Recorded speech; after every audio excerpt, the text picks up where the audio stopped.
Mandando muito, hein, Cadu? Mandando muito, e nos treinos mandou muito bem. Vamos que vamos, de novo, Brasília, vamos!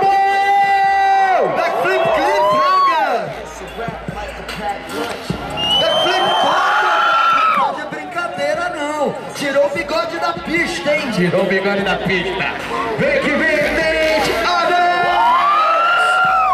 E Don Heather ali na recepção, né? E a 55 segundos faltando. Mais um. As manobras sendo executadas. 50 segundos no término do rolê dele. Estamos nas quartas de final, olha aí, ó. Mais. Backflip neck, teve que dar uma acelerada ali para completar o giro. Já utilizando o super kick no header para backflip. Usando as linhas mais impossíveis imaginárias. Olha aí, ó, passando perto da galera.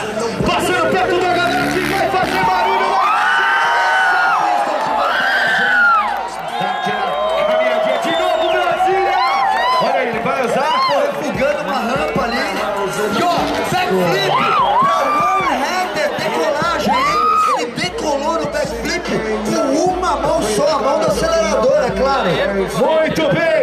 Este é Nate Adams. Sem cliffhanger no final.